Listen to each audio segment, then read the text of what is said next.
గాయత్రి ఎంగేజ్మెంట్‌కి జరుగుతున్న పనుల్ని చూసి మాధవ్ మరింత బాధపడతాడు. దీంతో ఆదివారం అయినా కూడా తను పనిచేసే సైట్‌కి వెళ్తానని ఇంట్లో వాళ్ళతో చెప్తాడు.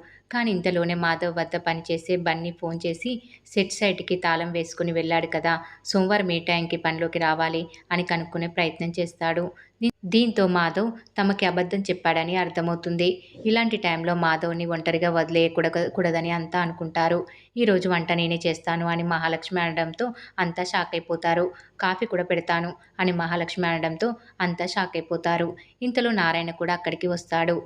వదిన కాఫీ పెడుతుందంట అని కన్నా అనడంతో ఎవరిని బెదిరిస్తుందంట అంటూ ఆమె వంట మీద నారాయణ కూడా కౌంటర్ వేస్తాడు. నాకు చాలా పనులున్నాయి. నా పనులు ఏం కావాలి? నా విస్కీ వెలవెలపోతుంది. నా రేడియో ఆడియో ఆగిపోతుంది అంటూ నారాయణ మెల్లగా అక్కడి నుంచి జారుకుంటాడు. ఇక మరోవైపు తాయారు ఇంట్లో ఎంగేజ్మెంట్ పనులు జరుగుతూ ఉంటాయి. పెళ్లి గురించి మాట్లాడుతూ ఉండగా రోడ్డు మీదకు సైకిల్ వేసుకుని వస్తాడు నారాయణ. కొడుక కోటేశ్వరరావు అని పాట పెట్టి అక్కడక్కడే తిరుగుతూ ఉంటాడు నారాయణ. మెడలు తిరగనోడా, తాగుబోతోడా అంటూ అన్నదమ్ములిద్దరూ రోడ్డు మీదే పంచాయతీ పెట్టుకుంటారు. ఆ తర్వాత నారాయణ తన దారిలో తాను వెళ్తుంటే పెళ్లిళ్ళ బ్రోకర్ కనిపిస్తాడు. మీకు సంబంధం చూడడం నా వల్ల కావడం లేదు అని బ్రోకర్ అంటాడు. మా వాడికి ఆన్లైన్లో చూస్తామని నారాయణ చెప్తే ఆన్లైన్లో కంటే నేను చూస్తేనే బెటర్ అంటాడు బ్రోకర్. సరే, ఈసారి పెళ్లి సంబంధం చూడకపోతే చంపేస్తా అని నారాయణ బెదిరిస్తాడు. ఇక మరోవైపు వంట చేద్దామా అని మహాలక్ష్మి అంటే మాకంతగా తెలియదు కదా అని చక్రి, కన్న, కేశవ అంటారు. యూట్యూబ్లో చూసి చేద్దామని మహాలక్ష్మి చెప్తుంది. ఇంతలో కేశవ ఫోన్ని కన్న ఓపెన్ చేయగానే బుస్సికి సంబంధించిన రీల్స్ కనిపిస్తాయి. దీంతో కేశవని ఏడిపిస్తారు. కాఫీ పెడతాను అని మహాలక్ష్మి అంటే అంత భయపడిపోతారు.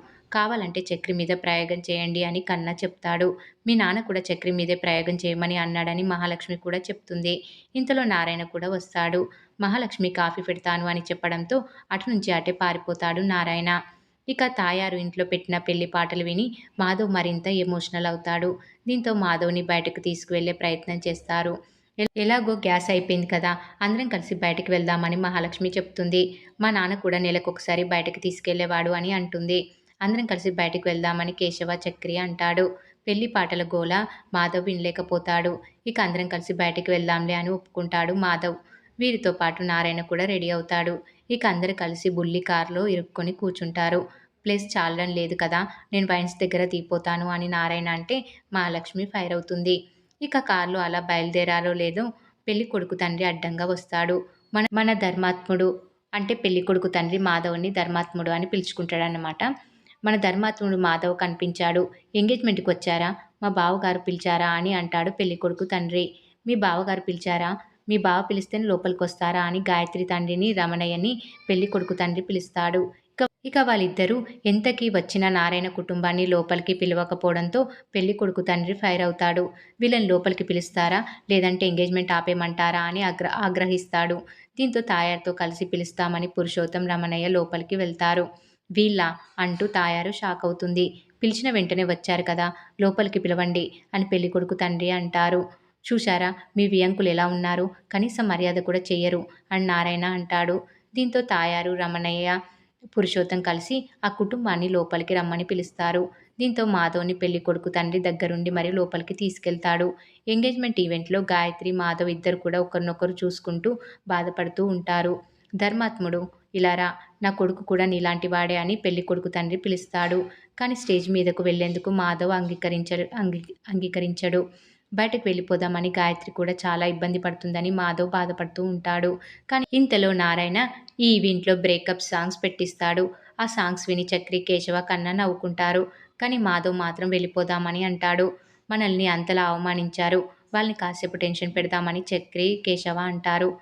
మీ బాబాయ్ పిలుస్తున్నాడు. స్టేజ్ మీదికి వెళ్ళి మీ తమ్ముణ్ణి, మీ మరదల్ని పలకరించు అని నారాయణ అంటాడు. దీంతో పెళ్లి కొడుకు తండ్రి మాధవ్‌ని స్టేజ్ మీదకి తీసుకెళ్తాడు. కానీ ఇంతలో తాయారు వెళ్లి గాయత్రిని కంట్రోల్ చేసే ప్రయత్నం చేస్తుంది. ఇక స్టేజ్ మీద అందరూ ఉండటంతో ఒక ఫోటో తీయమని నారాయణ అంటాడు.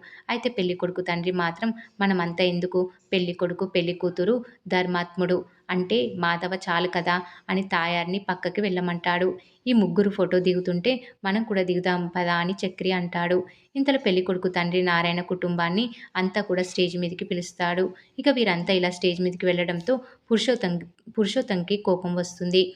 ఇప్పుడు కోపం తెచ్చుకోకు, ముందు నిశ్చితార్థం కానివ్వు, పోలీస్ రిపోర్ట్ ఇస్తే అంతా వాళ్ళే చూసుకుంటారు అని రమణయ్య చెప్పడంతో ఆగిపోతాడు. ఎంగేజ్మెంట్ ఆపేయాలంటే మాకు క్షణం పట్టదు అని నారాయణ అంటాడు. దీంతో పురుషోత్తం, రమణయ్య షాక్ అయిపోతారు. మేము ఎంగేజ్మెంట్ ఆపేందుకే వచ్చామని చక్రి కూడా చెప్పడంతో మరింత కంగారు పడతారు. అయితే ఎంగేజ్మెంట్ రింగు తొడిగే టైంలో అస్సలు ట్విస్ట్ వచ్చింది. ఎంతకి రింగు తొడిగేందుకు గాయత్రి ముందుకు రాదు. రింగు తొడుగు అని పదే పదే తాయారు, పురుషోత్తం బలవంత పెడతారు. దీంతో ఒక్కసారిగా ఏయ్ నోర్ముయ్ అని తాయారు మీద గాయత్రి అంత ఎత్తున లేస్తుంది.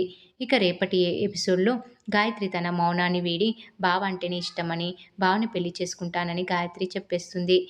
మరి గాయత్రి మాధవ్ల పెళ్లి జరుగుతుందా లేదా అనేది రాబోయే ఎపిసోడ్లో తెలుసుకుందాం. మీకు ఈ వీడియో కనుక నచ్చినట్లయితే లైక్ చేయండి, షేర్ చేయండి, సబ్స్క్రైబ్ చేయడం మాత్రం మర్చిపోకండి. Please subscribe.